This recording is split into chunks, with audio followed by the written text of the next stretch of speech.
आप सभी का आपके अपने परिवार शारदा ब्रेन बूस्टर्स में हार्दिक अभिनंदन करती हूँ और आशा करती हूँ कि आप सभी अच्छी होंगी, स्वस्थ होंगी, खुश होंगी और अपनी पढ़ाई में ज़ोरों शोरों से लगी हुई होंगी। तो चलिए सिस्टर्स करते हैं स्टार्ट। देखो, जैसा कि आप सभी को पता ही है कि जो हमारी 3 क्लास चल रही है बाईटी पर, ओके, और उसी में आज जो हमारी टॉपिक वाइज जो MCQ रैपिड फायर सीरीज चल रही है, ठीक है, तो उसी का आज है हमारा 3rd टॉपिक जो हम टॉपिक वाइज लेकर चल रहे हैं। ठीक है, तो आज कौन सा टॉपिक है हमारा? सामाजिक समस्याएं, विशेष रूप से बच्चों एवं महिलाओं से संबंधित मुद्दे। तो ठीक है, चलिए करते हैं स्टार्ट। और जिन्होंने भी अभी क्रैश कोर्स वाली जो टीकाकरण वाली वीडियो नहीं देखी है, तो वो जल्दी से फटाफट क्या करिए, वो वाली वीडियो देख लीजिए। और आज ये हमारी सुबह में कौन सी? प्रहार सीरीज की 2nd क्लास। तो जितनी भी 3 क्लास चल रही हैं, तो उनको बिल्कुल भी किसी भी % पर आप ना छोड़ें। ठीक है, चाहे 2 की स्पीड में लगा के देख लो, लेकिन तीनों की तीनों क्लास अच्छे से लो। ठीक है, कोई भी ऐसी क्लास नहीं है जिससे क्वेश्चन ना फंसेगा। और जो रैपिड फायर ये वाली और प्लस जो क्रैश कोर्स वाली चली है, स्पेशल क्लास जो चली है, ठीक है, 100% कोई भी ऐसी क्लास नहीं है स्पेशल क्लास में से कि जिससे 2 या 3 क्वेश्चंस आपको ना मिले। तो किसी भी कीमत पर वो वाली क्लास तो छोड़ना नहीं है आपको। ठीक है, तो चलिए करते हैं आज वाली क्लास स्टार्ट। आज हमारे विशेष रूप से जो सामाजिक समस्याएं हैं, महिलाओं एवं बच्चों से संबंधित मुद्दे। ठीक है, तो चलिए करते हैं स्टार्ट। हमारा क्वेश्चन नंबर 1, महिलाओं के लिए समान पारिश्रमिक अधिनियम कब लागू किया गया? तो और हाँ, एक बात और बता दूं, जो क्वेश्चन एक्सप्लेन करने लायक होगा तो वो मैं कर दूंगी। ठीक है, तो जैसे कि हम करते ही हैं, और जो नहीं करने लायक होगा तो उसके डायरेक्ट आंसर बताते हुए आगे चलेंगे। ठीक है, तो चलिए करते हैं स्टार्ट। क्वेश्चन नंबर 1, महिलाओं के लिए समान पारिश्रमिक अधिनियम लागू हुआ, कब लागू हुआ?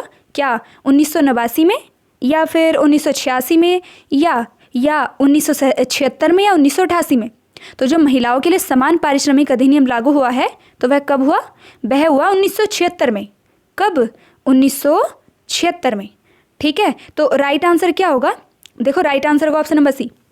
देखो क्या है कि जो इस कानून के मुताबिक क्या है कि समान वेतन का अधिकार हर महिला का हक है। ठीक है, और समान पारिश्रमिक अधिनियम के अनुसार इसमें क्या है कि अगर ये देखो कि अगर हम बात करें वेतन या फिर मजदूरी की, ठीक है, तो लिंग के आधार पर किसी के साथ भी भेदभाव नहीं किया जा सकता। ठीक है, महिला और पुरुषों के बीच वेतन या फिर मजदूरी के जो भेदभाव को खत्म करने के लिए ही क्या 1976 में समान वेतन अधिनियम लाया गया था। ठीक है, तो इस हमारे फर्स्ट क्वेश्चन का राइट आंसर होगा option number C, option number C. ठीक है, चलिए नेक्स्ट क्वेश्चन नंबर 2, महिलाओं को पैतृक संपत्ति में अधिकार इस कोड में दिया जाता है। तो किस कोड में दिया जाता है? क्या हिंदू कोड बिल, या फिर मुस्लिम एक्ट, या दहेज निरोधक कानून, या फिर भ्रष्टाचार निरोधक कानून? तो किस में दिया जाता है? देखो, आप अगर किसी क्वेश्चन का आपको आंसर ना पता हो तो आप क्या करिए, क्वेश्चंस को एलिमिनेट करने की कोशिश कीजिए। आप देखते हैं, देखो, क्या महिलाओं को पैतृक संपत्ति का अधिकार क्या मुस्लिम एक्ट में दिया जाएगा? बिल्कुल नहीं। क्या दहेज निरोधक कानून में दिया जाएगा? बिल्कुल नहीं। क्या भ्रष्टाचार की महिलाओं को पैतृक संपत्ति, क्या भ्रष्टाचार? बिल्कुल नहीं। तो राइट आंसर क्या होगा? राइट आंसर होगा ऑप्शन नंबर ए, हिंदू कोड बिल। ठीक है, हिंदू कोड बिल में क्या है कि जो महिलाओं को पैतृक संपत्ति में अधिकार की पिता की संपत्ति पर महिला को भी हक होगा। ठीक है, तो राइट आंसर क्या होगा हमारा? ऑप्शन नंबर ए। ओके, चलिए नेक्स्ट क्वेश्चन नंबर 3, दहेज विरोधी अधिनियम कब पारित किया गया? तो जो दहेज विरोधी अधिनियम है कब पारित किया गया? क्या 1950 में, या फिर 1951 ईस्वी में, या 1961 ईस्वी में, या फिर 1971 में? तो कब किया गया जो दहेज विरोधी अधिनियम है, तो वह कब किया गया? देखो, यह किया गया था 1961 में पारित। कब? 1961 में। ठीक है, 1961 में। देखो, बताऊं कि ये दहेज निरोधक अधिनियम है क्या? चलिए देखो, जो दहेज निरोधक अधिनियम है, जो दहेज निरोधक अधिनियम है, ठीक है, तो वह कब का है तो वह 1961 का। जो एक्ट है वह 1961 का। ठीक है, लेकिन जो लागू कब हुआ? देखो, लागू हुआ था यह 1 जुलाई 1961 को लागू हुआ। कब? डेट ठीक से याद रखना है, 1 जुलाई 1961। ठीक है, और इसमें धाराएं कितनी हैं? इसमें धाराएं हैं 10 धारा। धाराएं कितनी हैं? 10। कितनी है धारा? 10 धारा हैं। ओके, कितनी धाराएं हैं इसमें? 10 धाराएं हैं। अब देखते हैं इंपॉर्टेंट धाराएं जो हमारे हिसाब से मोस्ट हो सकती हैं। देखो धारा 2, जो धारा 2 है, ठीक है, जो धारा 2 है। अब धारा 2 में क्या है? देखो धारा 2 में क्या है कि दहेज की परिभाषा दी गई है। जो धारा 2 है इसमें दहेज की परिभाषा दी गई है। और जो धारा 3 है, धारा 3 में क्या दिया गया है? दहेज लेना व देना, ठीक, दहेज लेने व देने के लिए, यानी कि लेने के लिए भी दंड और देने के लिए भी दंड, ठीक, वह किसमें है? धारा 3 में। और इसके अनुसार जो सजा का प्रावधान है वह कितना है? देखो न्यूनतम तो 5 वर्ष की सजा हो सकती है, ठीक, और 15 वर्ष का जुर्माना, या फिर उतनी राशि जितनी कीमत उपहार की हो, ठीक, यानी कि उसी के हिसाब से जो भी दोनों में ज़्यादा हो, ठीक है, वही वसूल किया जाएगा। धारा 3 में है, ठीक है। अब धारा 4 में क्या है? देखो धारा 4 में क्या है कि दहेज मांगने के लिए दंड। धारा 3 में लेने व देने के लिए था, ठीक, धारा 4 में क्या है कि दहेज मांगने के लिए दंड। ओके, और इसमें कितनी सजा है? देखो मांगने के लिए दंड में कितनी? न्यूनतम तो 6 माह, अधिकतम कितनी? 2 वर्ष हो सकती है।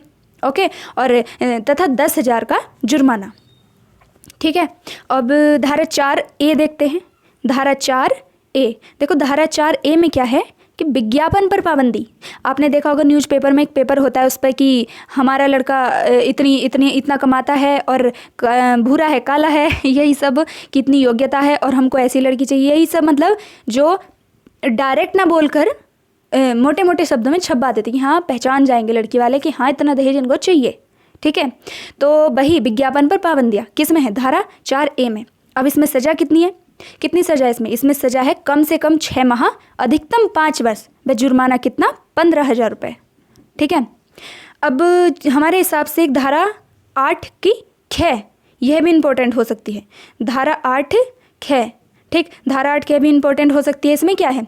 इसमें है राज्य सरकार द्वारा दहेज प्रतिषेध अधिकारी की नियुक्ति, ठीक है, राज्य सरकार द्वारा दहेज प्रतिषेध अधिकारी की नियुक्ति।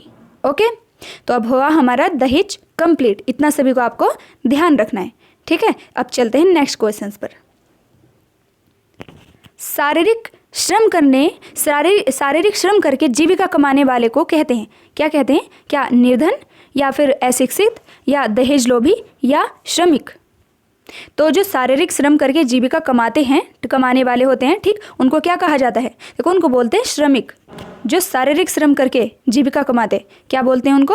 श्रमिक, ठीक है। तो राइट आंसर क्या होगा? राइट आंसर होगा option number D.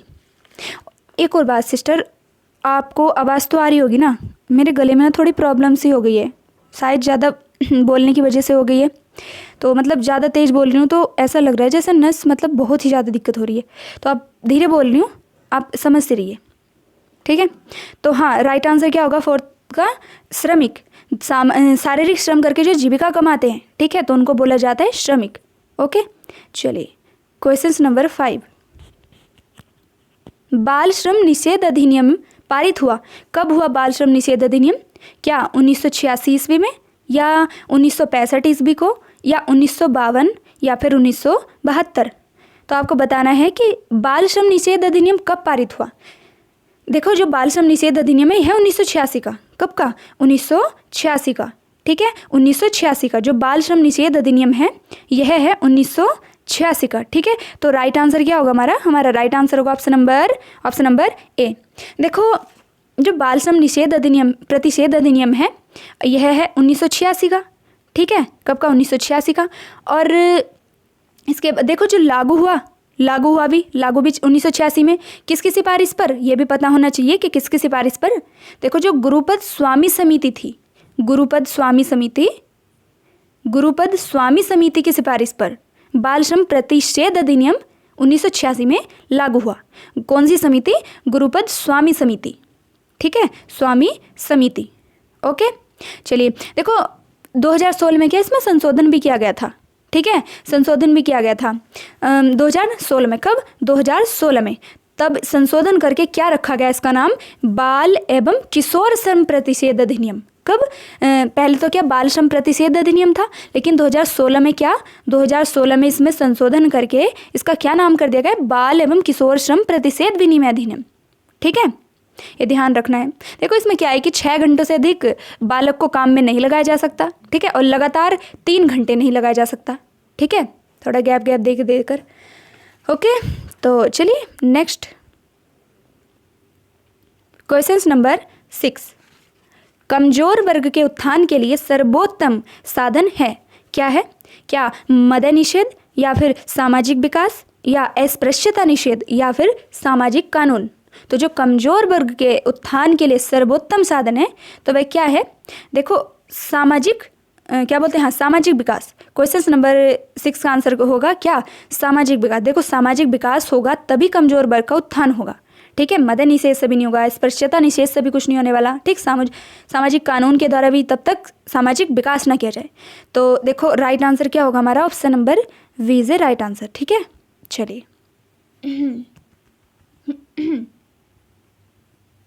Question number 7। महिला आरक्षण विधेयक संविधान के किस संविधान संशोधन से संबंधित है? जो महिला आरक्षण विधेयक संविधान के किस संशोधन से संबंधित है?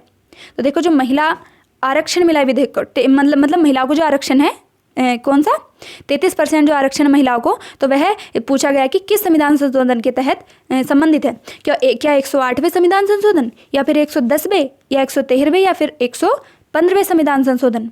तो देखो जो महिलाओं को आरक्षण प्राप्त है वह किस संविधान संशोधन के तहत है? वह है 108वें संविधान संशोधन, ठीक है। तो राइट आंसर होगा ऑप्शन नंबर ए। ओके, चलिए नेक्स्ट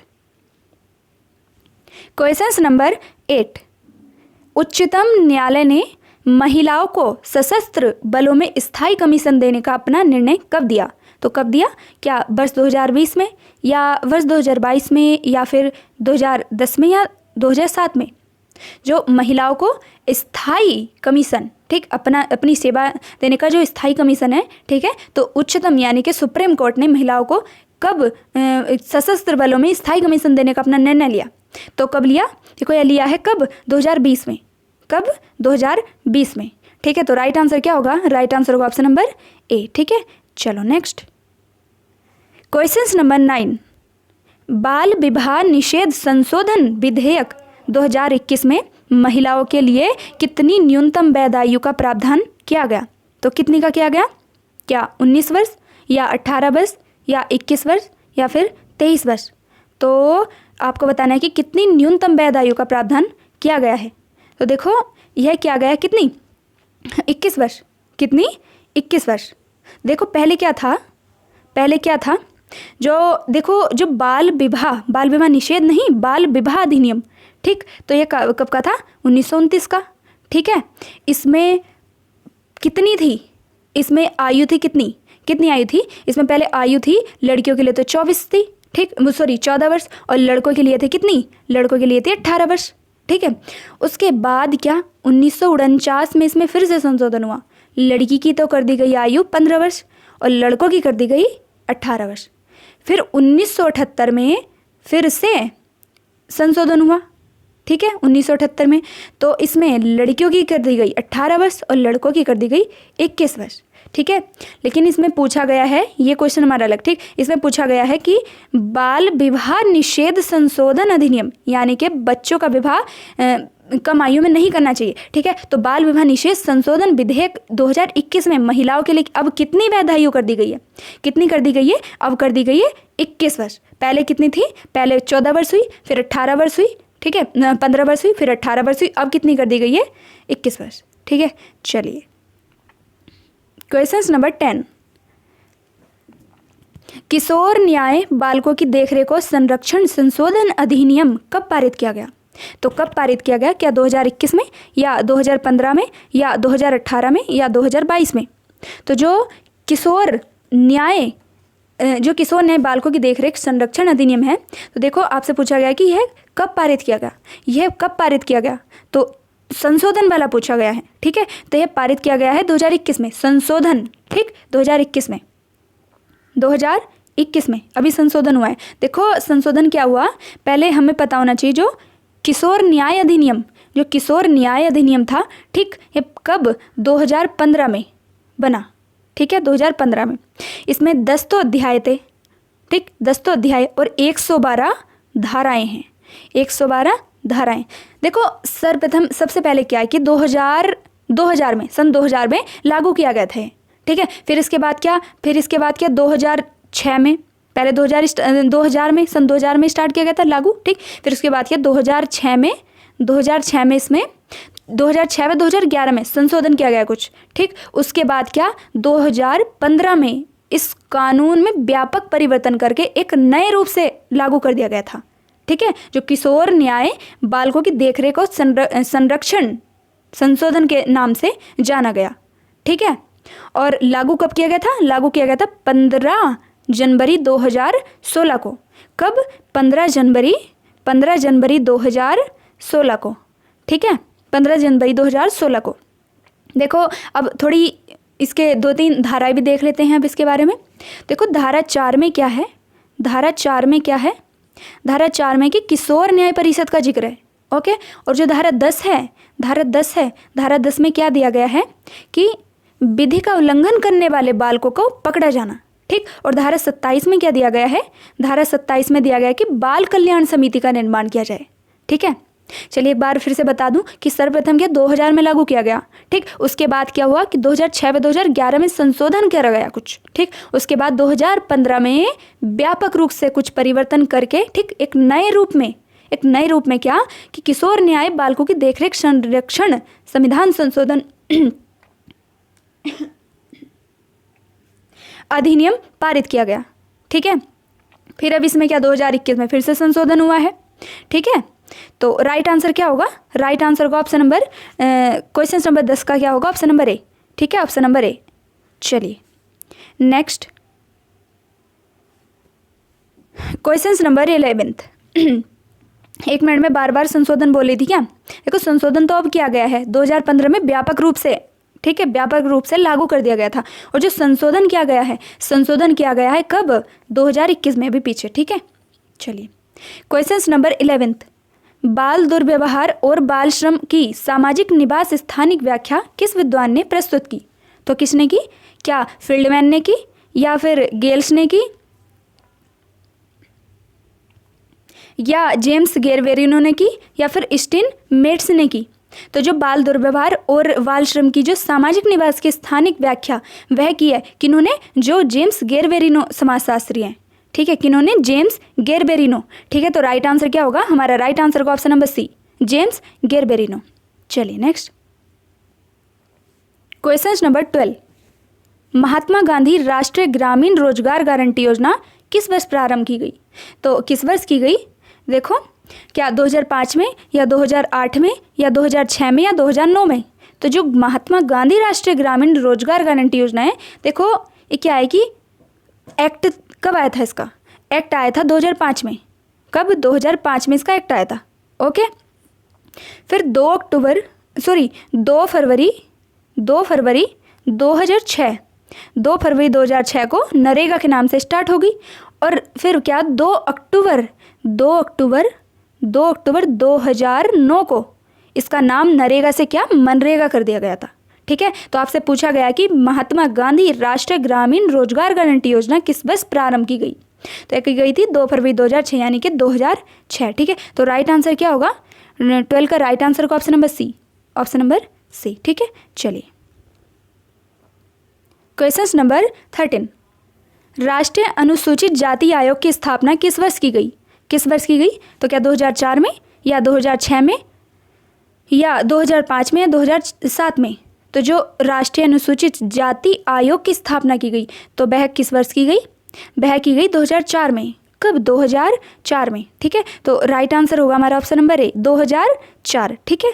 चलिए क्वेश्चन नंबर 14। बच्चों के लिए एकीकृत बाल सुरक्षा योजना की शुरुआत किस वर्ष की गई? क्या 2009-10 में, या 2011-12 में, या 2010-11 में, या 2012-13 में? तो कब की गई? तो देखो जो बच्चों के लिए एकीकृत बाल सुरक्षा योजना है, ठीक है, तो इसकी शुरुआत की गई 2009-10 में। कब? 2009-10 में। तो राइट आंसर होगा option number A, option number A, ठीक है। चलो क्वेश्चन नंबर 15। केंद्रीय सतर्कता आयोग की स्थापना किस वर्ष की गई? तो किस वर्ष की गई? क्या 1960 में, या 1964 में, या 1962 में, या 1958 में? तो जो CVC, ठीक, सेंट्रल विजिलेंस कमीशन ठीक है, CBC भी बोलते हैं इसको। तो इसकी जो आयोग की जो केंद्रीय सतर्कता आयोग की जो स्थापना कब की गई? ये की गई फरवरी 1964 में। कब? फरवरी 1964 में। ठीक है, तो राइट आंसर क्या होगा? राइट आंसर होगा option number B, option number B. और जो प्रथम मुख्य केंद्र सतर्कता आयुक्त कौन बने थे? कौन बने थे? ये बने थे निठुर श्रीनिवास राव। कौन? निठुर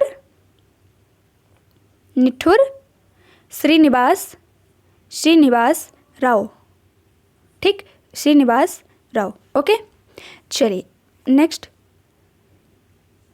क्वेश्चन नंबर 16। महिला एवं बाल विकास मंत्रालय द्वारा किस वर्ष स्वाधार गृह योजना शुरू की गई? तो किस वर्ष की गई? क्या 2000 में, या फिर 2002 में, या 2001 में, या 2003 में?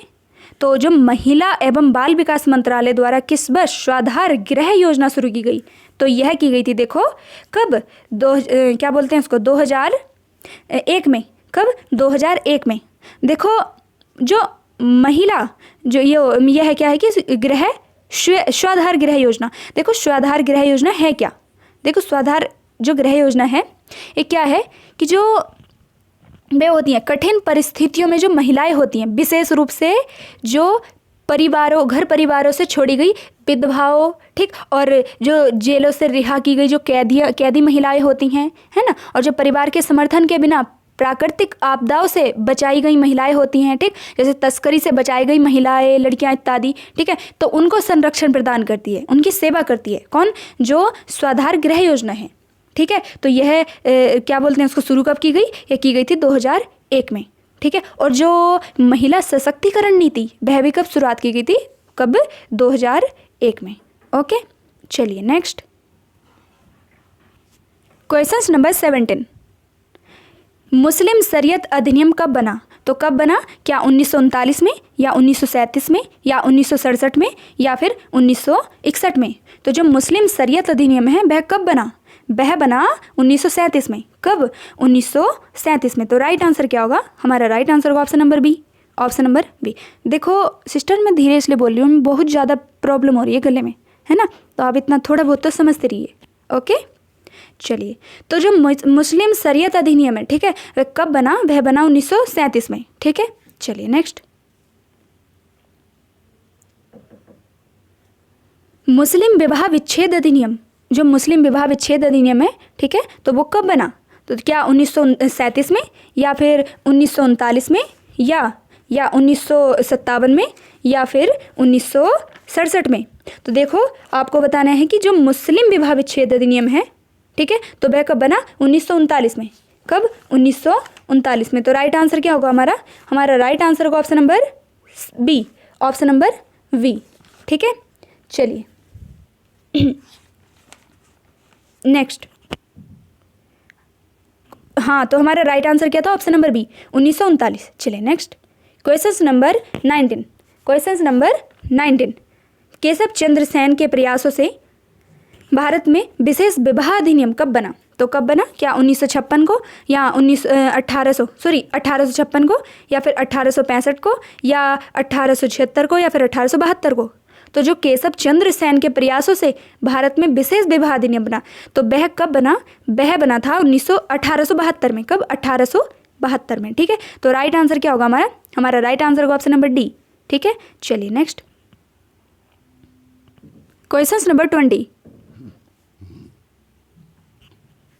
हिंदू उत्तराधिकार अधिनियम कब पारित हुआ? तो जो हिंदू उत्तराधिकार अधिनियम है कब पारित हुआ? क्या 1956 में, या 1967 में, या 1961 में, या 1999 में? तो जो हिंदू उत्तराधिकार अधिनियम है, ठीक है, तो वह कब बना, कब पारित हुआ? 1956 में। कब? 1956 में। 1956 में जो हिंदू उत्तराधिकार अधिनियम है वह बना 1956 में। ठीक है, चलिए क्वेश्चन नंबर 21। भारत में नारी विकास एवं कल्याण हेतु राष्ट्रीय नीति कब बनाई गई? कब बनाई गई? क्या 1976 में, या 1977 में, या 1986 में, या फिर 1987 में? तो जो भारत में नारी विकास एवं कल्याण हेतु जो राष्ट्रीय नीति बनाई गई, तो वह कब बनाई गई? देखो वह बनाई गई थी 1976 में। कब? 1976 में। तो राइट आंसर होगा हमारा ऑप्शन नंबर ए।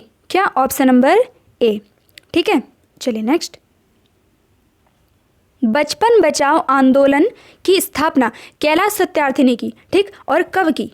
तो जो बचपन बचाओ आंदोलन है तो उसकी स्थापना तो कैलाश सत्यार्थी ने की, ठीक है, परंतु कब की? क्या 1975 में की, या 1996 में की, या फिर 1980 में की, या 1992 में की?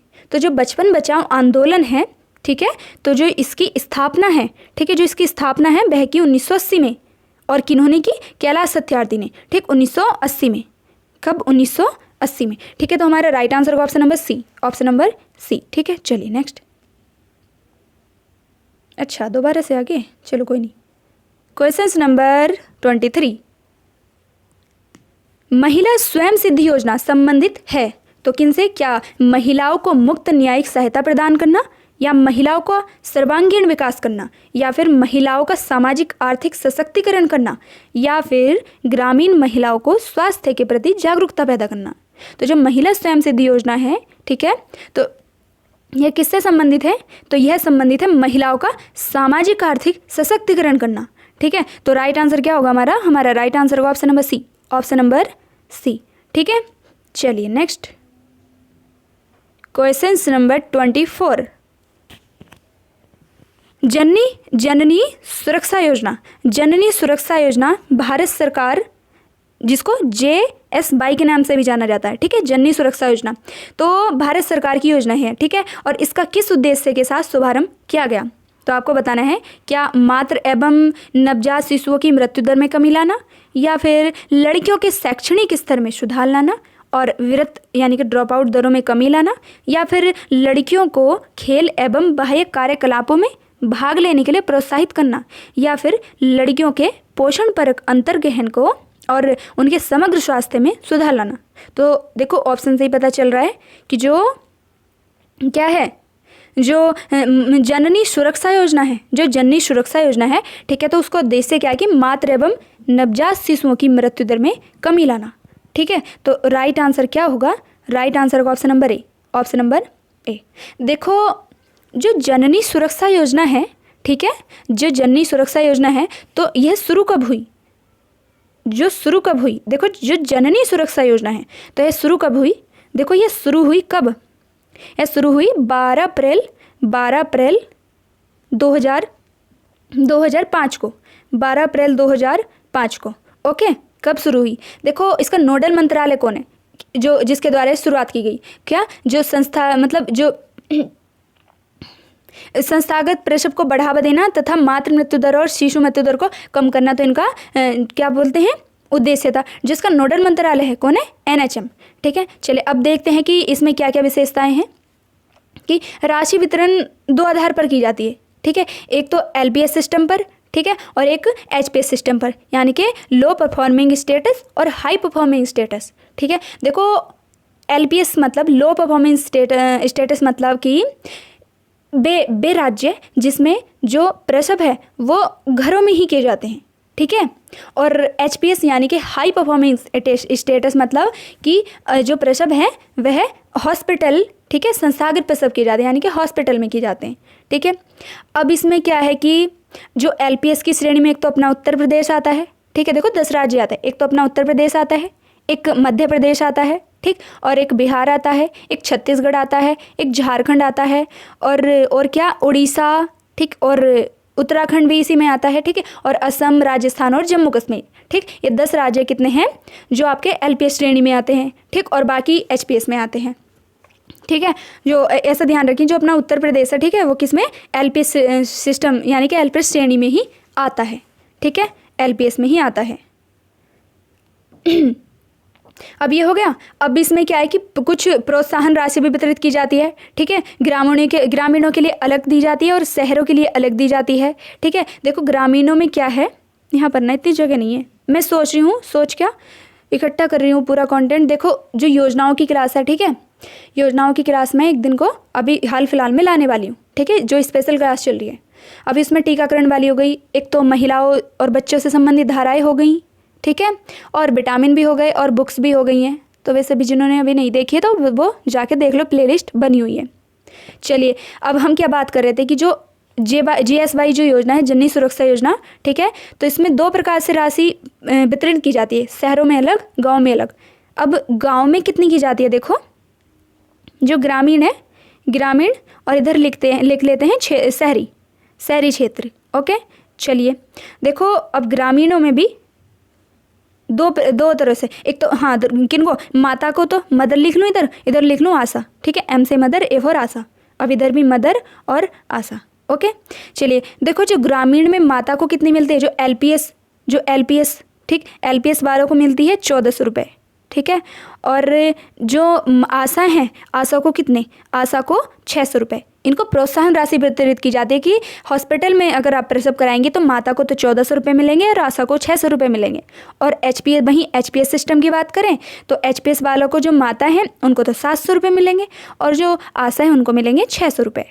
ओके, चलिए अब शहरी क्षेत्र में देख लेते हैं कि अगर आप ज़रूरी नहीं कि हॉस्पिटल में ही प्रसव कराएं, ठीक, हॉस्पिटल में प्रसव कराने के लिए इनको प्रोत्साहन जो राशि दी जाती है, तो जो शहरों में भी जो एलपीएस श्रेणी में आते हैं तो उनमें क्या 1000, माता को तो 1000 राशि मिलती है और आशा को मिलती है 400 रुपये, ठीक है। और एचपीएस श्रेणी वालों को कितनी, माता को तो 600 और आशा को क्या 400 रुपये। ओके, आपको ये ध्यान रखना है अच्छे से, ठीक है। अगर हाँ एक बात और ये और याद रखना कि अगर सिजेरियन सेक्शन कराना पड़े यानी कि ऑपरेशन कराना पड़े तो क्या है कि अतिरिक्त 1500 रुपये राशि अतिरिक्त प्रदान की जाएगी माता को, ठीक है, माता को। ओके, अगर सिजेरियन सेक्शन कराना पड़े तो 1500 रुपये अतिरिक्त प्रदान की जाएगी, ठीक है। अब आपकी JSY योजना पूरी की पूरी मैंने कर दी कंप्लीट। ओके, चलिए नेक्स्ट क्वेश्चन नंबर 25। कार्यस्थल पर महिला उत्पीड़न रोकथाम निषेध एवं निवारण अधिनियम किस वर्ष अस्तित्व में आया? तो किस वर्ष में आया? क्या 2011 में? क्या हाँ, अरे दोनों ऑप्शन एक ही हो गए, चलो एक को 2010 कर लो, 2010, क्या 2010 में या 2011 में या 2013 में या 2014 में? तो जो कार्यस्थल पर जो महिला उत्पीड़न रोकथाम निषेध एवं निवारण अधिनियम तो किस वर्ष आया? यह आया 2013 में। कब? 2013 में। तो राइट आंसर क्या होगा? राइट आंसर का ऑप्शन नंबर सी, 25 का ऑप्शन नंबर सी, ठीक है। चलो नेक्स्ट 2013 क्वेश्चन नंबर 26। केंद्रीय समाज कल्याण बोर्ड का गठन कब किया गया? तो कब किया गया? क्या 1950 में या 1963 में या 1952 में या 1953 में? तो जो केंद्रीय समाज कल्याण बोर्ड है तो इसका गठन कब किया गया? देखो इसका किया गया था कब किया गया? 1953 में। जो केंद्रीय समाज कल्याण बोर्ड है तो इसका जो गठन किया गया 1953 में। कब किया गया? 1953 में। तो राइट आंसर का ऑप्शन नंबर डी, ठीक है। चलो नेक्स्ट क्वेश्चन नंबर 27। राष्ट्रीय महिला आयोग एक संवैधानिक निकाय के रूप में कब स्थापित किया गया? तो कब? क्या 1990 में या फिर 1956 में या 1992 में या फिर 1995 में? तो जो राष्ट्रीय महिला आयोग एक संवैधानिक निकाय है, ठीक है, कब स्थापित किया गया? यह किया गया 1992 में। कब? 1992 में, 1992 में, ठीक है। अब आपके लिए बारी आती है SW के क्वेश्चंस की। तो SW में क्या करना है आपको? SW में क्या करना है कि सभी को आंसर देना है कि जो राष्ट्रीय महिला आयोग की जो वर्तमान अध्यक्ष है, ठीक, वर्तमान अध्यक्ष है वह कौन है? वह कौन है? कमेंट बॉक्स में सभी को आंसर देना है और ये बताना है कि क्लास आपको कैसी लगी, ठीक है। चलिए नेक्स्ट क्वेश्चन नंबर 28। पैतृक संपत्ति में बेटियों को समान अधिकार का कानून संपूर्ण देश में लागू किया गया। कब बताना है कि कब किया गया? क्या 2003 में या 2005 में या 2007 में या 2008 में? तो जो पैतृक संपत्तियों में बेटियों को समान अधिकार का जो कानूनी प्रावधान, ठीक है, पूरे संपूर्ण में लागू किया गया, वह कब किया गया? वह किया गया 2005 में। कब? 2005 में, ठीक है। तो राइट आंसर होगा option number B, option number B, 2005। बहुत ही ज़्यादा प्रॉब्लम हो रही है गले में। Question number 29। किशोर न्याय देखरेख एवं संरक्षण संशोधन अधिनियम कब गजट में अधिनियमित किया गया? तो कब किया गया? क्या 20 जुलाई 2006 को या फिर 3 जून 2003 को या 23 अगस्त 2006 को या 8 मई 2004 को? तो देखो अभी पीछे क्या मैंने पूरा किशोर न्याय का पूरा आपको बताया ही था, ठीक है, कि कब लागू हुआ, कब कैसे इसकी जड़ जमी। ओके, तो इसमें पूछा गया है कि डेट के अनुसार, ठीक है, कि जो संशोधन किया गया था 2006 वाला बताया था ना मैंने कि पहले 2000 में, फिर 2006 में और 11 में संशोधन किया गया, ठीक। उसके बाद 15 में पूरा नियमित रूप से इसको लागू कर दिया गया था। फिर 2021 में क्या इसमें कुछ संशोधन किया गया था, ठीक है। तो आपसे पूछा गया 2006 वाला। 2006 में क्या है कि गजट में जो अधिनियमित किया गया था, तो डेट के अनुसार तो कब किया गया, देखो यह किया गया था कब, 23 अगस्त 2006 को, 23 अगस्त 2006 को। तो राइट आंसर क्या होगा, राइट आंसर होगा ऑप्शन नंबर सी, ठीक है। चलिए next questions number 30 and last questions, last है, हाँ लास्ट है। बाल विवाह प्रतिबंध अधिनियम कब अधिसूचित कर लागू किया गया, तो कब लागू किया गया, क्या 20 मई 2004 को, या फिर 2 फरवरी 2009 को, या 11 जनवरी 2006 को, या फिर 20 मई 2009 को। तो आपको बताना है कि जो बाल विवाह प्रतिबंध अधिनियम है कब अधिसूचित कर लागू किया गया, तो यह किया गया 11 जनवरी 2006 को, 11 जनवरी 2006 को। कब, 11 जनवरी 2006 को। तो राइट आंसर होगा हमारा ऑप्शन नंबर सी।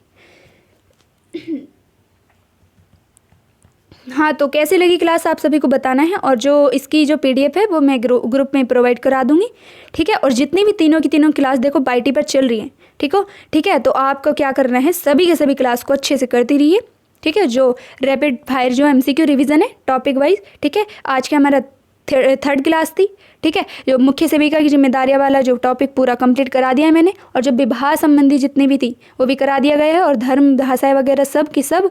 और आज थी हमारी जो सामाजिक समस्याएं, विशेष रूप से बच्चों एवं महिलाओं से संबंधित मुद्दे, ठीक है। और हाँ, जो क्रैश कोर्स वाली क्लास है ना, सभी से रिक्वेस्ट है मेरी, ठीक है, प्लीज़ सभी के सभी उस क्लास को छोड़ना मत बिल्कुल भी, ओके। क्योंकि उसमें स्टैटिक तौर पर से जितना भी देखो विविध कोई सब्जेक्ट नहीं होता, ठीक है, आपको भी बताइए। लेकिन हर एग्ज़ाम में कोई ऐसा नहीं है कि वहाँ से जो विविध पोर्शन होता है वहाँ से क्वेश्चंस ना उठे। इसी को बोलते हैं स्टैटिक, कि 10 से 12 सवाल आराम से फंस जाते हैं, है ना।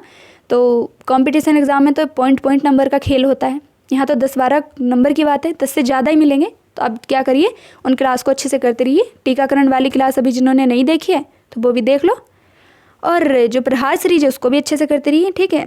तो और मेरे लिए भी थोड़ी दुआ करिए, गला ठीक हो जाए, ठीक है। तो चलिए मिलते हैं नेक्स्ट क्लास में। जय श्री राधे, धन्यवाद।